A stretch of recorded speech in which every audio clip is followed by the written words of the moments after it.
I am Dr. Vandana Garg, Associate Professor at DN Meerut College. Today I will discuss with you phylum Annelida. It is an invertebrate phylum. Mostly animals of this phylum are aquatic or maybe terrestrial. These animals are triploblastic,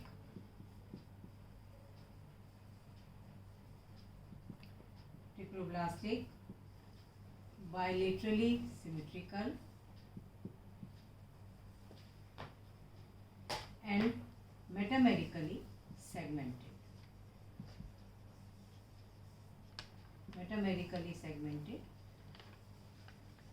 And coelomate. I will discuss one by one. Triploblastic means these animals contain 3 layers. First one is ectoderm, second one is mesoderm, and third one is endoderm. This term is clear, means triploblastic. These animals have all 3 embryonic layers: ectoderm, mesoderm and endoderm. Okay. Then second character is bilaterally symmetrical. These animals can be cut only in a one plane, which can equally divide into 2 regions. Then metamerically segmented means these animals body is divided externally as well as internally. I can show this with this figure, with the help of this figure. Suppose this is any annelid and its body is divided in the segments. Externally they are divided by transverse grooves and internally by septa. So this type of segmentation is known as metameric segmentation. Externally they have transverse grooves, and when we cut the animal and we open this, we will see internally segments or compartments. Then we come to the coelomate. These animals contain 2 coelom. What is coelom? Coelom is actually a cavity present in the body. It can be of 2 types, either schizocele or enterocele. When coelom develops from mesoderm, then it is known as schizocele, and when it develops from enterocele, then it is known as enterocele. In annelids, they have coelom known as schizocele, which develops by the splitting of the mesoderm.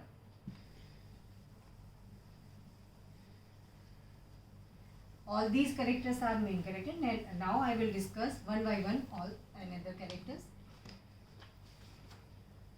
They are aquatic, maybe freshwater and marine. They may be terrestrial, can live in tubes, and may be sedentary or fixed. Clear? Now I came to the next point.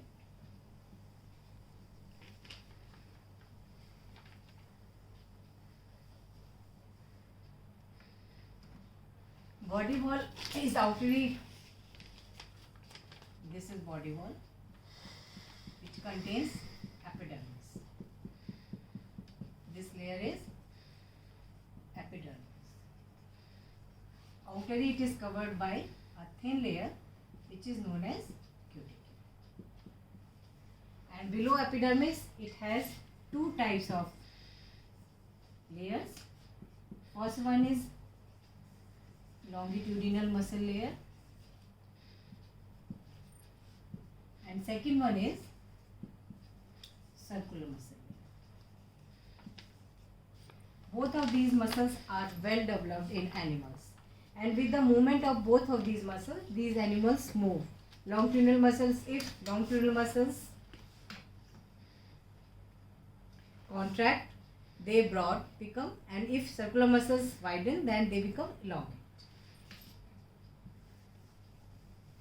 Now I come to the appendages. All of these animals contain paired appendages.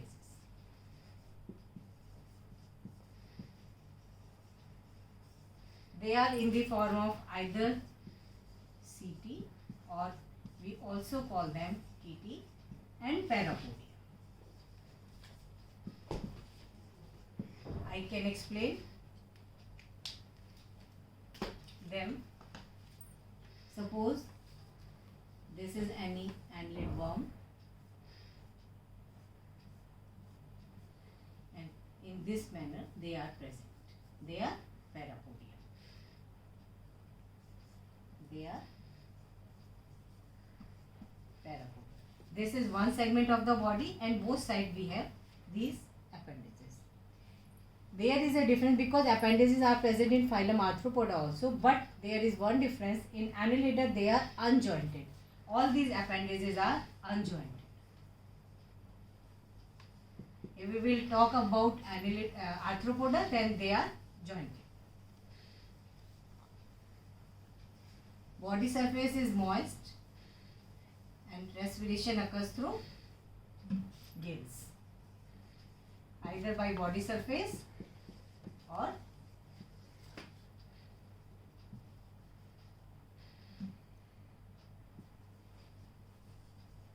body surface or gills.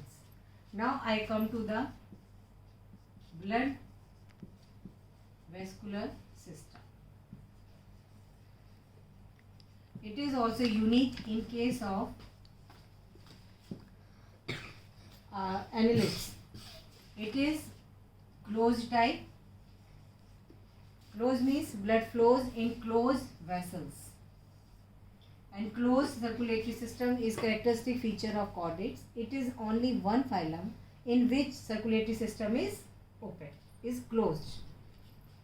And blood is red color due to the presence of hemoglobin.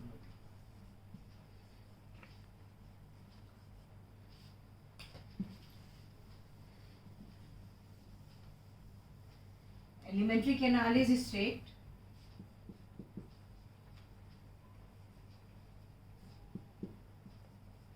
In the form of tube, which starts from mouth. Suppose this is animal. This alimentary canal starts from mouth and it will end with anus.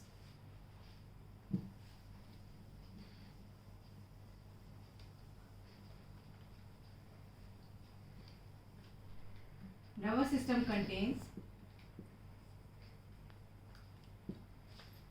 brain, cerebral ganglia or brain, and ventral nerve cord.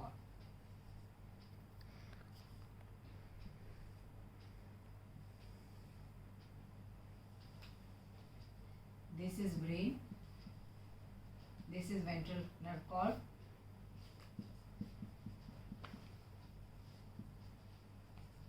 And these are ganglia. These ganglia are present in each segment of the body.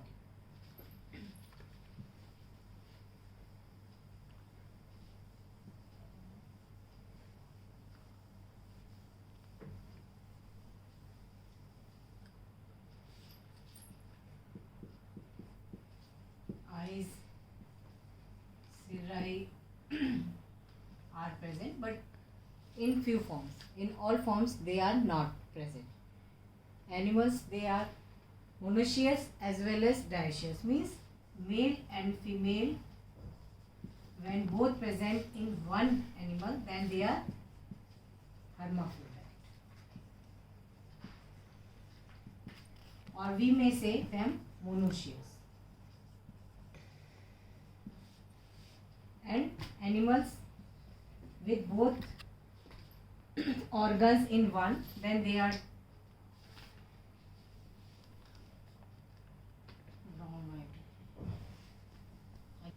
when both are present in the same, then they are hermaphrodite. When they are present only single, then they are dioecious. In annelids, both category are present, animals in hermaphrodite situation as well as in dioecious.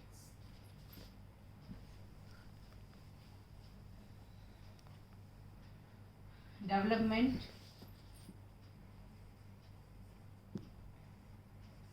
may be direct and indirect.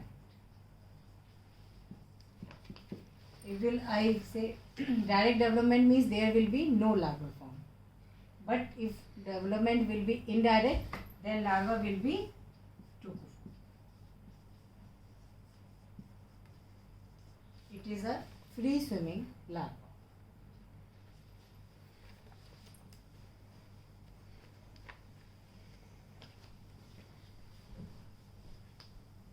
Starting में I have told about they are terrestrial, aquatic. Again, these are all important characters of phylum Annelida.